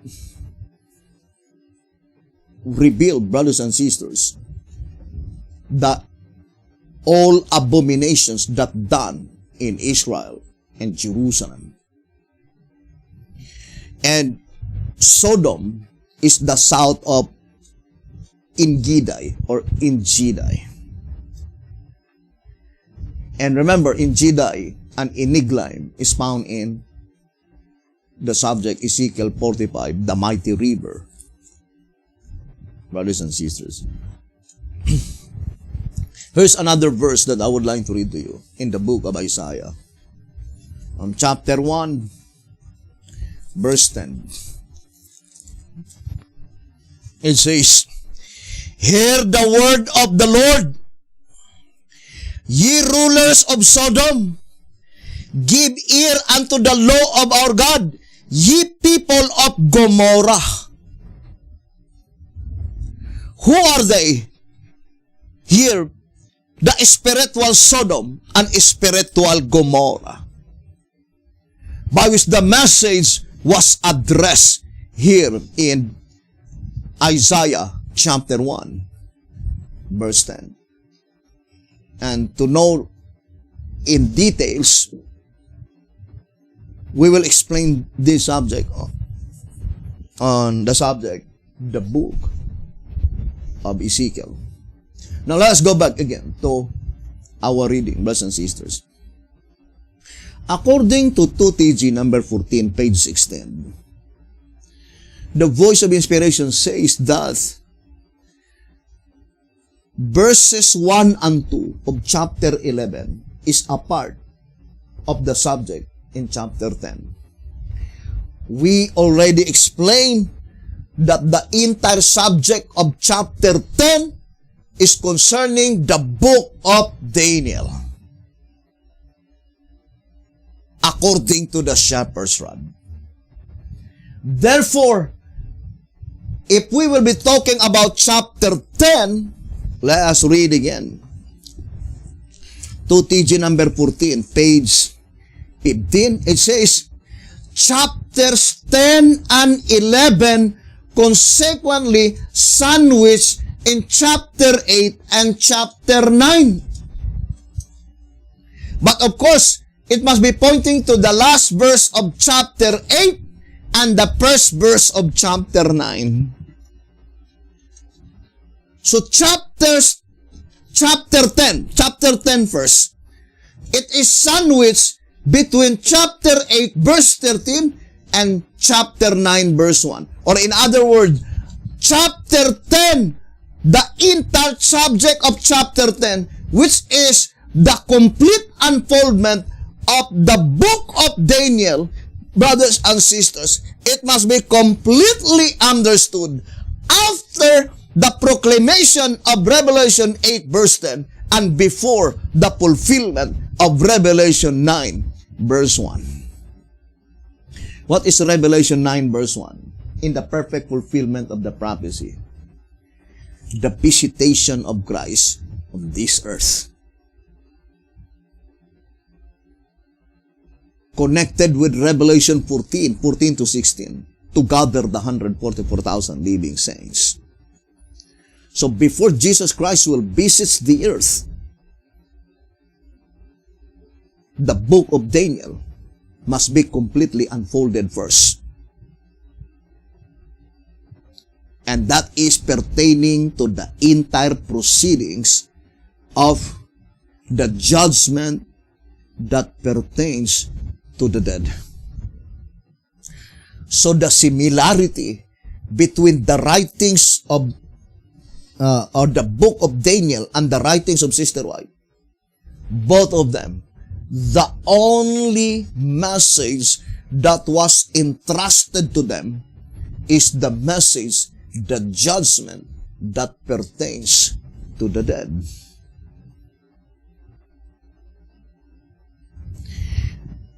Now, let us now go back to our subject, brothers and sisters, concerning the 5 symbolical months. Now, in track number 5, I would like to read track number 5. Let's go back again. Track number 5, page 74. It says, in track number 3, the harvest, the time from the baptism of Christ to the close of provision is shown to be illustrated by 12 figurative months. 6 from Christ's baptism to his crucifixion. But let us focus to our main subject. 5 from the crucifixion to the ingathering of the first fruits. 5 from the crucifixion to the ingathering of the first fruits, the 144,000. Revelation 14 verse 4. What is the ingathering of the first fruits, the 144,000?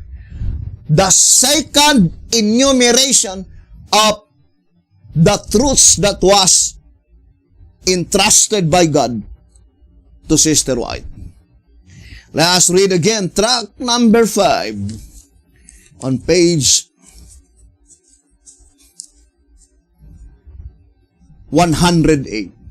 Thus the doctrine of the investigative judgment,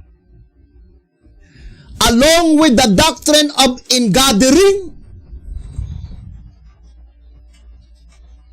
and numbering the 144,000, comprises the present truth committed to the Seventh-day Adventist denomination in 1844. What is the 5 figurative months? From crucifixion to the ingathering of the first fruits, the 144,000. So it is closely connected to the 3 doctrines that was committed by God to the Seventh-day Adventist denomination. What are those 3 doctrines? Investigative judgment, ingathering of the 144,000 spiritual Israel first fruits, and the numbering of the 144,000. Now, we will prove to you, brothers and sisters, that these 3 is arranged in its proper order.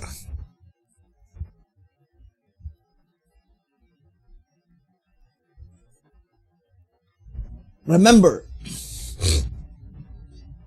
the statement in 2TG, number 14, page 16, it says, let us read again, 2TG 14:16. Thus it is that chapter 10, including verses 1 and 2, from chapter 11, begins at the time of the end. Now, let us read first. When does the time of the end begins? In more specific terms. Old Symbolic Code. It says, 3 Symbolic Code, 8 to 10, page 8. 3 Symbolic Code, 8 to 10, page 8. It says, this time must have begun when the book began to be opened. But if we must declare the beginning of that time in more specific terms, it in a spatial sense began in the year 1844. 3 Symbolic Code, 8 to 10, page 8. So let us read again. 2TG 14:16. Thus it is that chapter 10, including verses 1 and 2 from chapter 11, begins at the time of the end. When does the time of the end begins in more specific terms? According to 3 Symbolic Code 8 to 10, page 8, began in the year 1844, and it ends with the numbering of the 144,000.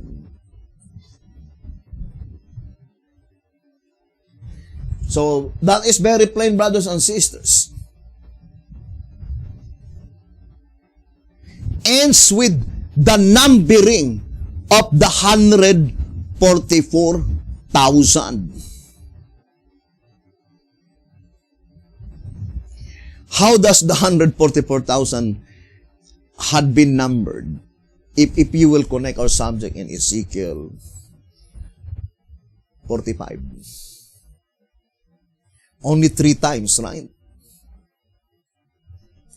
Let us read and 2SR. 2SR page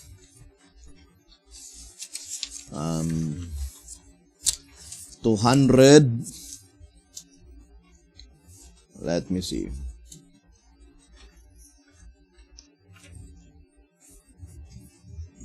Here in 2SR page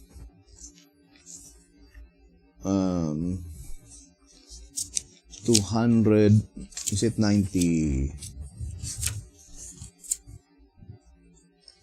The question says, why 3 times?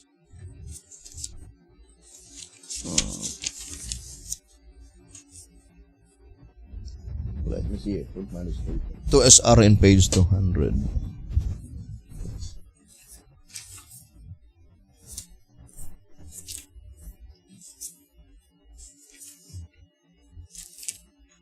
$297.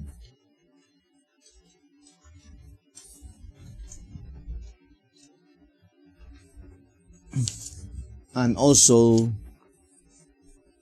2SR page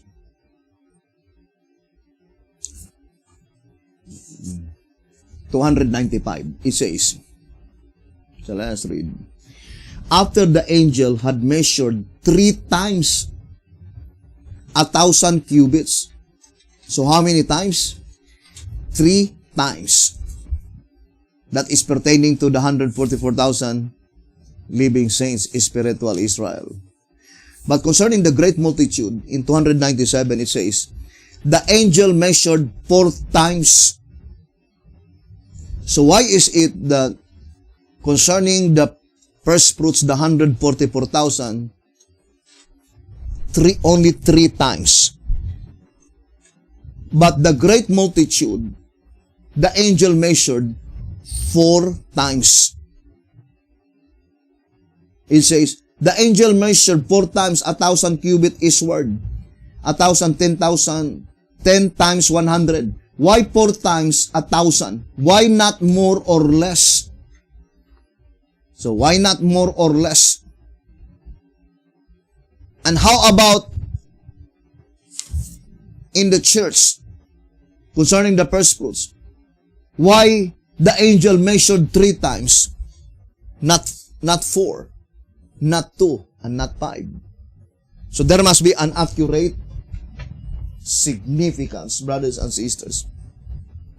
So concerning this subject, brothers and sisters, we will continue on our next episode, and we will show to you how important this subject, the 5 figurative months. Because the focal point is concerning the 144,000 living saints, spiritual Israel. And although we know that it is Jesus Christ who will gather the 144,000, but only those who place themselves in a way that Jesus Christ could gather them. If we place ourselves that it utters the impossibility that Jesus Christ could gather us, then that is our own choice. Brothers and sisters, and one of the most important things in this study that God could gather us is to completely abandon the literal Egypt as well as the spiritual Egypt, or completely abandon the spiritual Egypt as well as the literal Egypt. The actual place of Egypt in northern Africa, it is not literal Egypt, but rather it is the physical Egypt. Brothers and sisters, because according to the voice of inspiration, the literal Egypt is the spiritual Egypt, and the spiritual Egypt is the literal Egypt. And the 144,000 needs to completely abandon, brothers and sisters, from the spiritual Egypt, from the literal Egypt. Then we place ourselves that God could physically, brothers and sisters, take out us completely from the world and bring into that land, the land promised by God to you and I, brothers and sisters. Thank you very much for listening and viewing this program. And to repeat again, we need to have a clear conception with this very important subject, the 5 symbolical months. Although it is called 12 figurative months, but the focal point, the particular object in view, is only the 5 symbolical months. As a part of the parable in Matthew 20. brothers and sisters, the climactic point is the 144,000 living saints. Because when the 144,000 living saints would already be in existence, brothers and sisters, the devil will be completely overthrown. And, of course, the effort of the devil is that, if possible, that number would not exist. That group of people would not exist. But God is more powerful than Satan. Thank you very much. May the good Lord bless you and have a beautiful, wonderful evening.